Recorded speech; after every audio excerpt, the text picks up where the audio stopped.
হচ্ছে আমি গতকালকে তার আগের দিন হচ্ছে ফেসবুকে আমার আম্মুর জন্য একজন পাত্র খুঁজে নিয়ে একটা পোস্ট করি। ওই পোস্ট করার পর থেকে হচ্ছে বেসিক্যালি আপনার অনেক অনেক রেসপন্স আসে এবং এইটা হচ্ছে মানুষের মধ্যে খুবই একটা পজিটিভ হাইপ তৈরি করে, যেটা থেকে আমি খুবই গ্রেট ফিল করছি। প্রত্যেকটা মানুষের সঙ্গী প্রয়োজন, আমি যেটা মনে করি। আমরা কেউই একা থাকতে পারি না। তো যেহেতু ওই একজন ইয়ং, সো তারও একজন মানুষ প্রয়োজন। তো ওই দিক থেকে ব্যাপারটা যখন আমরা ডিসকাস করি, তারা এই ব্যাপারে আর কোনো ব্যাড কমেন্ট করে নেই। তারাও তখন বোঝানোর পরে তারাও ভাবে পজিটিভ নিছে যে ওকে ফাইন, তোমরা যেহেতু ডিসিশন নিছো অলরাইট, তুমি এটা করতে পারো, বাট যা করো ভালো কিছু। যদি এরকম হয় যে বিয়ে হলে তো মেয়েদের চলে যেতেই হয়, স্বাভাবিক। তিনি আমার সন্তানের মতো, তো বিয়ে দিয়ে দিলে তার হাজব্যান্ডের কাছেও চলে যেতেই পারে। তো যদি চলে যায় অবশ্যই খারাপ লাগা কাজ করবে, কারণ এত বছর একসাথে থাকার পরে যদি একটা গ্যাপ চলে আসে অবশ্যই খারাপ লাগার মতো। আমরা চাই এর বাকি যেই সময়টা উনি জীবিত থাকবেন, আল্লাহ যতদিন বাঁচিয়ে রাখবে, ওই জীবনটা যেন উনি ওনার পার্টনারকে নিয়ে ভালো থাকে, এইটা হচ্ছে আমাদের মেইন পয়েন্ট। আমরা তাকে কিভাবে নিব, অবশ্যই তাকে ভালোভাবে গ্রহণ করব এবং চাই একটা ভালো মানুষ আসুক এবং যেন আমাদের সাথে ভালোভাবে থাকতে পারে।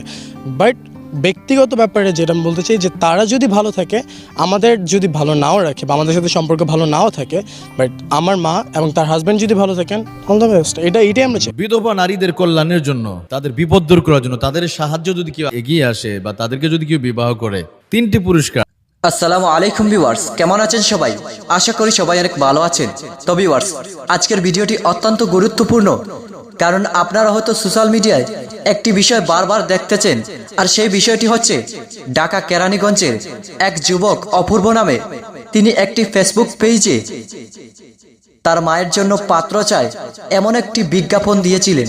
আর সেই বিজ্ঞাপনে মানুষ অনেকভাবে আলোচনা সমালোচনা করে যাচ্ছে।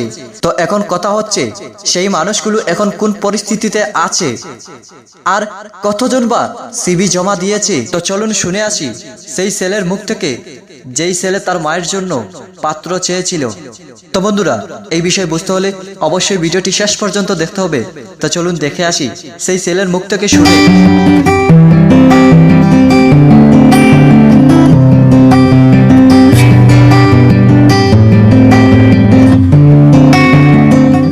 আমার নাম মোহাম্মদ অপূর্ব।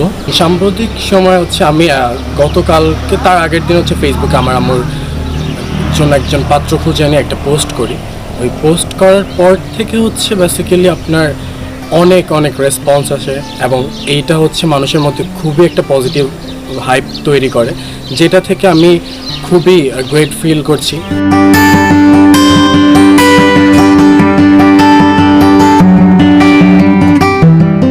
হঠাৎ করে গত 2 দিন আগে আমার সাথে হঠাৎ আমি ফান করতে করতে তখন আমার বিয়ে নিয়ে কথা উঠছে, যে রিলেশন অ্যাবাউট সামথিং এগুলো নিয়ে কথা উঠছে। পরে বলতেছে যে তুমি বিয়ে করো। তো আমি বলছি যে না, তোমার বিয়ে হোক তারপর আমি বিয়ে করব। তখন মানে সিরিয়াস মোমেন্টে চলে যায়, আমরা সবাই ছিলাম পাশে। পরে যখন জিজ্ঞেস করলাম যে আচ্ছা এই ব্যাপারটাকে আমরা আগাবো নাকি, তো আমি বলছে যে যদি চাও তোমরা দেন আগাতে পারো। যখন আমরা এই পোস্টটা করা হয়, করার পরে যে যখন সেটা খুব সবার কাছে পৌঁছায়, তখন মানুষ ফ্যামিলি থেকে কল করা শুরু করে যে এই ব্যাপারটা নিয়ে তোমরা কি করতেছো, এটা সেটা। তো ফ্যামিলির ম্যাক্সিমাম অ্যাপ্রিসিয়েট করতেছে ব্যাপারটা, যে হ্যাঁ এটা ভালো ডিসিশন, যেহেতু তোমরা ডিসিশন নিছো। আর কিছু সংখ্যক মানুষ থাকবে তারা একটু নেগেটিভ ভাইব থাকবে, স্বাভাবিক। প্রত্যেকটা মানুষের সঙ্গী প্রয়োজন, আমি যেটা মনে করি। আমরা কেউই একা থাকতে পারি না। তো যেহেতু ওই একজন ইয়ং, সো তারও একজন মানুষ প্রয়োজন।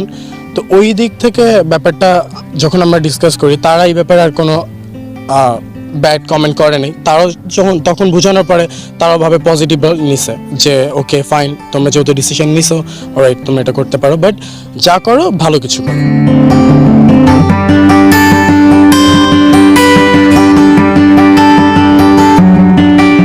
একদম বাচ্চা থেকে আজও পর্যন্ত মায়ের সাথেই থাকছি। যদি এরকম হয় যে বিয়ে হলে তো মেয়েদের চলে যেতেই হয়, স্বাভাবিক। তিনি আমার সন্তানের মতো, তো বিয়ে দিয়ে দিলে তার হাজব্যান্ডের কাছেও চলে যেতেই পারে।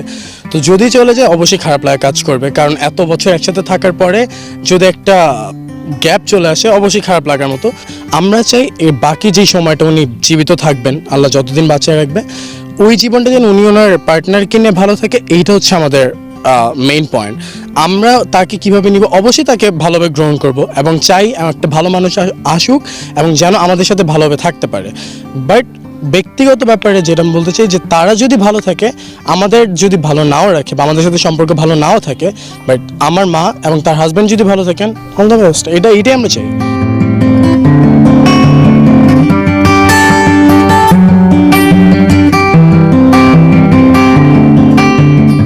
আমি দিছি বিয়ের জন্য ওনার পোস্ট, মানুষ অ্যাপ্রিসিয়েট করতেছে আমাকে যে ইউ ডিড গুড, তুমি এটা ভালো করছো, তুমি খুব ভালো করছো, ভালো উদ্যোগ নিছো, মোটিভেটেড একটা ইন্সপিরেশন এরকম। তো ওই দিক থেকে সে তার ব্যাপারটা ভুলে যে মানে প্রাউড করতেছে যে আমার সন্তান কিছু করছে যে এটা সমাজে চেঞ্জ আনতেছে বা চেঞ্জ হতে পারে, আর মানুষ এটাকে অ্যাপ্রিসিয়েট করতেছে বকানা দিয়ে। এখন আর ওই বয়সটা নেই যে হোঁচট খাইছি আবার উঠবো, কারণ এখন একটা এইজের ডিফারেন্স আছে। তো এই বয়সে ভুল করা যাবে না, ভুল ডিসিশনও নেওয়া যাবে না, সেটা আমি হোক আমার মাই হোক। তো এরকম একজন চাচ্ছি যে সহজ সরল থাকুক, একদম সাদামাটা থাকুক, নামাজি হোক, ইসলামিক জ্ঞান থাকুক, অ্যান্ড ফিনান্সিয়াল স্টেবল থাকুক। এখন পর্যন্ত আমি অনেক টেক্সট পাইছি, তার মধ্যে থেকে কোয়ালিফাইড খুবই কম। তা মানে বাঙালি একটা জাতি বলে, মানে ছোট করছি না, বাট এটা একটা হুচুকের জাতি। মানে একটা পোস্ট দেখছে, মন চাইছে, বিয়ে করতেছে এরকম। তো কেউ ওয়াইফ আছে, বলতেছে যে আমার ওয়াইফ আছে, আমার বেবি আছে, আমি আরেকটা বিয়ে করতে চাই। This is unfair. লাইক এইটা কেমন একটা কথা? ওয়াইফ আছে, বেবি প্রবলেম। আমি জিজ্ঞেস করছি যে আপনাদের মধ্যে সংসার কোনো প্রবলেম আছে, তারা বলছে যে না, দে আর 45-50, তাদের সমস্যা নেই, এই বয়সে তারা এসে এই ডিসিশন নিতেছে। তো এই জিনিসগুলো, তো এই ব্যাপার থেকে আমি অনেককে স্কিপ করছি। যাদেরকে আমার পজিটিভ মনে হয়েছে, যে কোয়ালিফাইড মনে হয়েছে, ওদের দিক থেকে আমি কিছু সংখ্যক মানুষকে অবজারভেশনে রাখছি। আল্লাহ তাআলা কবুল করলে হবে, বাট এখানে আমারও কোনো হাত নেই, আমার ফ্যামিলির কোনো হাত নেই। আল্লাহ তাআলা যদি লিখে রাখেন যে আমার বিয়ে হবে, এর সাথে হবে, তার সাথেই হবে, সেখানে আমি। তো বন্ধুরা, আপনারা হয়তো ইতিমধ্যে বুঝতে পেরেছেন, সমাজ যাই বলুক না কেন, তাদের জন্য যেই জিনিসটা ভালো হবে তারা সেই সিদ্ধান্তটা নিবে। আর তাদের জন্য, আর সেই ছেলেটি একটি কথা বারবার বলেছে যে আল্লাহ ভালো জানেন কার সাথে বিবাহ হবে। তো বন্ধুরা, আপনারা এই বিষয়টিকে কিভাবে নিচ্ছেন অবশ্যই কমেন্ট করে জানাবেন। আর আপনি যদি আমাদের চ্যানেলে নতুন হয়ে থাকেন, তাহলে চ্যানেলটি সাবস্ক্রাইব করে পাশে আসা বেল আইকনটি বাজিয়ে দিন। তো ভালো থাকুন, সুস্থ থাকুন, আল্লাহ হাফিজ।